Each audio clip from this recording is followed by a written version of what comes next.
My lovely bookish friends, and welcome back to another video. In this video I thought I would share with you some witchy books for this spooky season. Now these books are a bit of a mix. There are some where the characters sort of explicitly call themselves a witch or a wizard or a magician, and there are a couple of others where it's more sorcerer and they're not quite as explicit as to what they are. However, the overall vibe is magic, you know, witches, wizards, that kind of thing. So let us get to the books. First up, we have The Worst Witch. Now, as you can see, this copy is a very old one that I've had since childhood, and I kind of need to be careful, otherwise the pages are all going to come out here. It follows Mildred Hubble, who is the worst witch at Miss Cackle's Academy for Witches. She's always getting her spells wrong and getting herself into trouble. This is a light-hearted, fun, middle-grade fantasy series full of magic and mischief, and perfect if you just want a fun, easy, magical read. Sticking with young witches, we have Kiki's Delivery Service. This follows Kiki, who is a young witch who has just turned 13, and in the world of the novel, when a witch turns 13, they are required as a rite of passage to move to a new town and set up as a witch there. For those of you who like Studio Ghibli movies, I'm sure you are already familiar with this story. It is a cute, wholesome, delightful story of Kiki as she helps out the townsfolk and grows into her witchy role. Another book turned Studio Ghibli movie that features witches is Howl's Moving Castle by Diana Wynne Jones. This tells the story of Sophie Hatter, who catches the unwelcome attention of the Witch of the Waste and is turned into an old woman. Deciding that she has nothing more to lose, Sophie makes her way to the moving castle that hovers on the hills near her village. But the castle belongs to the dreaded wizard Howl, whose appetite, they say, is satisfied only by the souls of young girls, and his 5-demon Calcifer. I absolutely love this book. I have mentioned it a number of times on this channel, and I also love the movie, though the two are very different, especially where the Black Door leads. There is plenty of magic and witchery in this novel, and it's just a delightful read and perfect if you need a good book to pick you up during these growing dark days. Sticking with adaptations, we have Hocus Pocus. This follows the Sanderson sisters, witches who rise from the dead to wreak havoc over Salem on Halloween. This is the book version of the beloved Disney movie. It also features a sequel which is different from the movie sequel, but is also just good fun. This book and the movie are just full of magic and evil witches that you'll love. Next up, we have a graphic novel, and it is Hooky.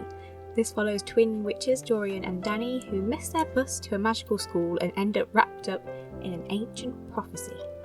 Again, this is just good fun. The artwork is so cute and colourful. I love that the whole of the volumes are all in colour. I just love it. And it's so good fun. I highly recommend this series. It's just 3 volumes. I highly recommend giving this a look. It's a lot of fun. Moving on, we have Harry Potter. This follows Harry Potter as he attends Hogwarts, a school of witchcraft and wizardry. This is probably a book that most of you guys will already know or have seen the movies, so I won't say too much about it. However, no matter what you think of the author, there is no denying that this series is full of wonderful magical characters and has a world that you just won't want to leave. The next book is one that I've also talked about a lot, and it is Sorcery of Thorns. This follows Elizabeth, who has been raised in one of the great libraries, a place filled with magical grimoires. When one of the library's most dangerous grimoires is released, Elizabeth is blamed, with no one else to turn to but her sworn enemy, the sorcerer Nathaniel Thorn. She finds herself entangled in a centuries-old conspiracy.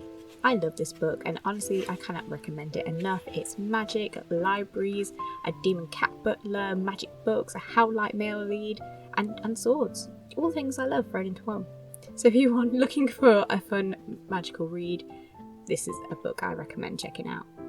Oh, and it's a familiar name here. This next book is my own. For anyone new here, hi, I am Katie Kay. I am a published author, and this is my first novel, Master of Darkness.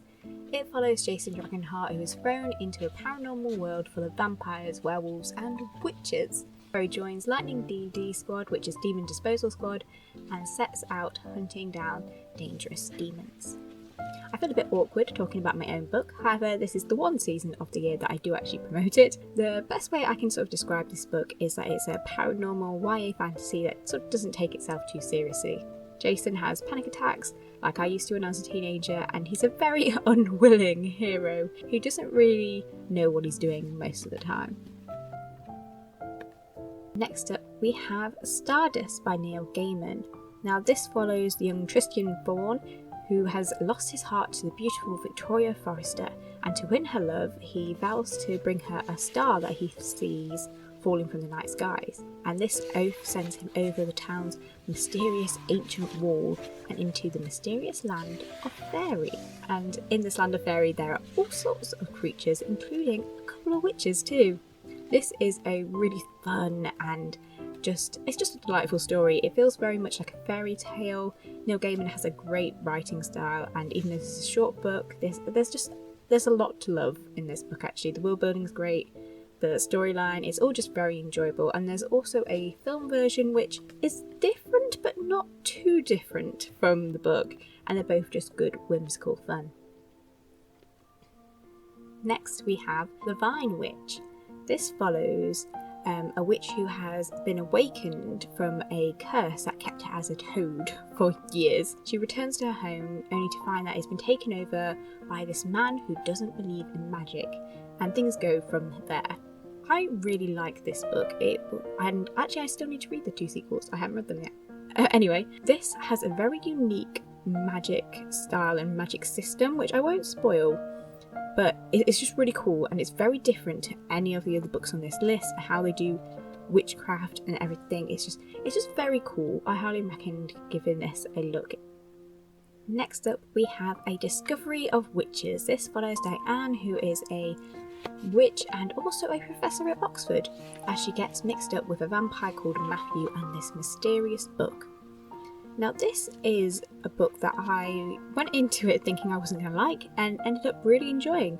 It's got an interesting mix of witches and then also vampires, and there's these kind of demon creatures as well, and it's very much kind of like a fantasy dark academia with a bit of romance, but there's a lot of witchcraft in there, so I still think it's perfect for this list. And sticking with the sort of fantasy dark academia genre, we have Jonathan Strange and Mr. Narell.